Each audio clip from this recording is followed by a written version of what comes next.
Everyone, welcome to pop Minecraft. Pop মাইনক্রাফটের এই pop ওয়ার্ল্ডের এপিসোড নাম্বার 10-এর পর থেকে আর কোনো রকম আমি ভিডিও দিইনি, কারণ একটাই, আমার পরীক্ষা চলছিল। তাই জন্যে আজকে থেকে আবারও আমরা আমাদের জার্নি শুরু করব। সর্বপ্রথম তো তোমাদের আমি দেখাতে চলেছি আমার বন্ধু কি সুন্দর ইমানদারির সাথে ঘুরে বেড়াচ্ছে। আর আমার পিছনে যেই জায়গাটা দেখছো সেই জায়গাটা আমি বহুদিন আগেই তৈরি করে ফেলেছি, শুধু আমার পরীক্ষাটার সামনে চলে আসার জন্য আমি তোমাদের সাথে শেয়ারই করতে পারিনি। জায়গাটা বন্ধুরা খুবই সুন্দর হয়েছে, এটা রাত্রির বেলা আরো সুন্দর দেখতে লাগে। এই জায়গাটা করার জন্য আমার কোনো রকম উদ্দেশ্য ছিল না, আমি ভেবেছিলাম হয়তো কোনো গার্ডেন তৈরি করব, বাট দেন তারপরে আমার মাথায় একটা বুদ্ধি এলো যে এখানেই আমরা আমাদের আর্মার এনচেন্ট করব।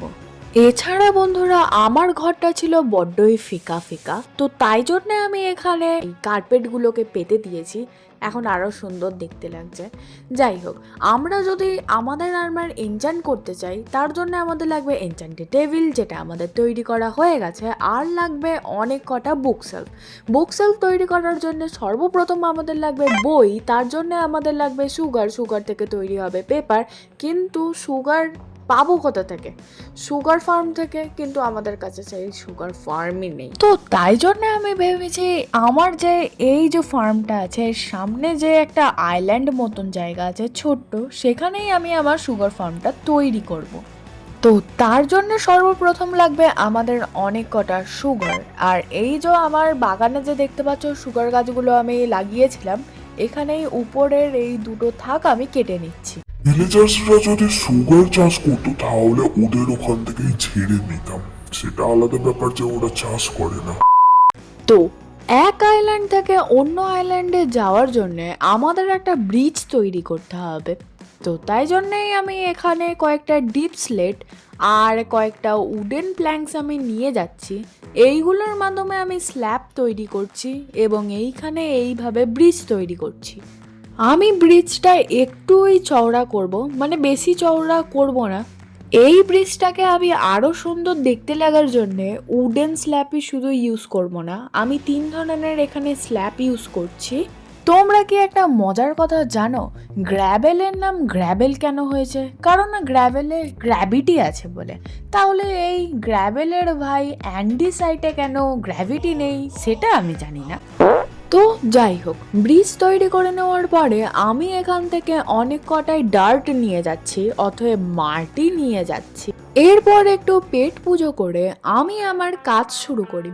তো আমরা যেহেতু সুগার ফার্ম তৈরি করতে চলেছি, আমরা সকলেই জানি সুগার ফার্ম মানে সুগার ক্যান, এই যে গাছগুলো এমনই একটা গাছ যেটার দুই পাশে বা এক পাশে জল ছাড়া সেটা স্পনই হতে পারে না। মানে আমরা যতই চেষ্টা করি না কেন সেগুলো ধান গাছ গম গাছের মতন একটা জায়গায় জল দিয়ে অন্য জায়গাগুলোয় আমরা কিন্তু এই গাছগুলোকে চাষ করতে পারবো না।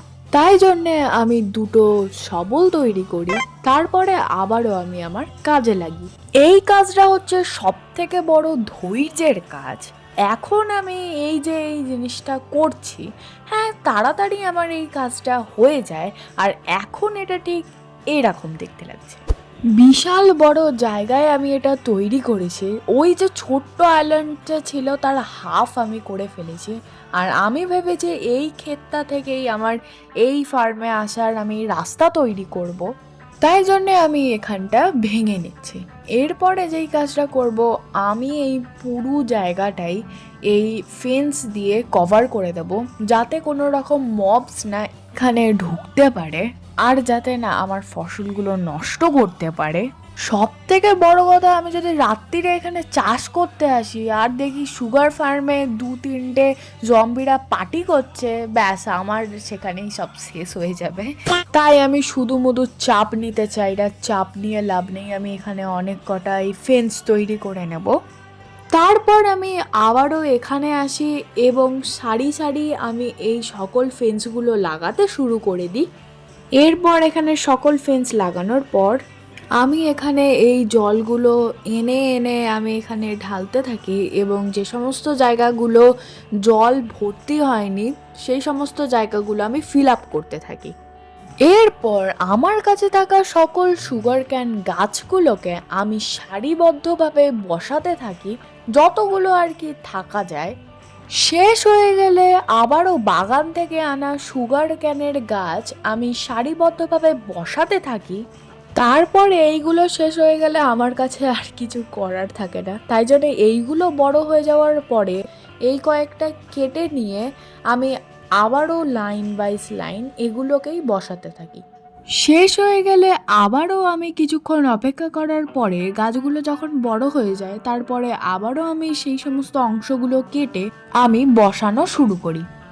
এখন তোমরা যেমনটা দেখতে পাচ্ছ, আমি এতক্ষণ ধরে খাটাখাটুনির পরে এইগুলো আমি লাগিয়ে দিয়েছি। লাগিয়ে দেওয়ার পরে এখন ঠিক আমার ফার্মটা এরকম দেখতে লাগছে। এর মধ্যে দেখো, আমি যখন এখানে কাটতে আসবো, দেখো আমি জলের মধ্যে কিভাবে পড়ে যাচ্ছি, যেই জিনিসটা আমার একদমই পছন্দ হয়নি। তো তাই জন্য আমি উপরটা প্রত্যেকটাতে এইভাবে স্ল্যাব লাগিয়ে দেবো, কারণ স্ল্যাব এমন জিনিস নিচেটা কিন্তু জল থেকেই যাবে, উপরে শুধুমাত্র এই জিনিসটা শুধু একটু কভার করে দেবে। তাই জন্য আমি সমস্ত লাইনেই এই স্ল্যাবগুলো লাগিয়ে দেব। তার মাঝেই আমি কয়েকটা লাইটের ব্যবস্থা করি, কারণ কিছুক্ষণ পরেই সন্ধে হতে চলেছে, আর রাত বাড়লেই তোমরা তো বুঝতেই পারছো এখানে অনেক কটা মব স্পন হবে, কারণ এখানটা পুরোটাই অন্ধকার জায়গা।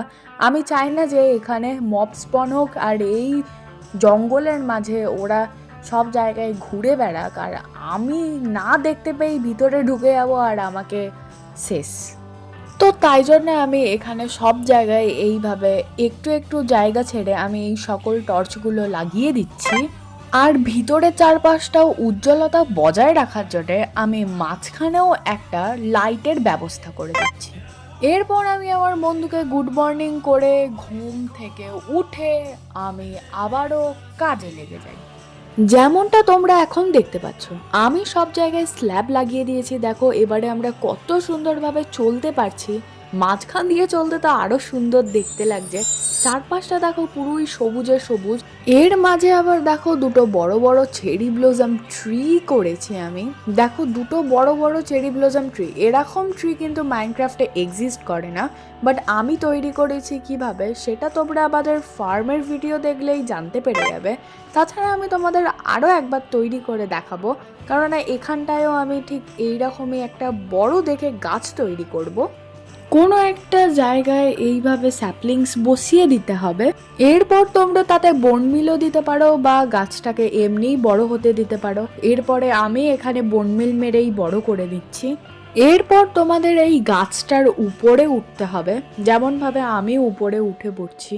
তারপর ঠিক এই গাছের মাঝ বরাবর একটা এইরকম মাটি বসিয়ে দিয়ে তোমাদের এই চেরি ব্লসম স্যাপলিংস হোক বা যেই গাছ করতে চাও সেই গাছের স্যাপলিংস লাগিয়ে দিতে হবে। চারপাশে যদি কিছু ঝোপঝাড় মতো থাকে তাহলে সেটা কেটে দাও। এরপর তোমরা বনমিল ইউজ করো বা তোমরা গাছটাকে এমনি নির্দিষ্ট টাইমে বড় হতে দাও। এরপর দেখো গাছটা বড় হয়ে যাওয়ার পরে কত সুন্দর গাছটা লাগছে, মনে হচ্ছে যেন সত্যিকারেরই এত বড় গাছ তৈরি হয়েছে। এবার চলো তোমাদের আমি আমার ফার্মটাকে ঘুরিয়ে দেখাই।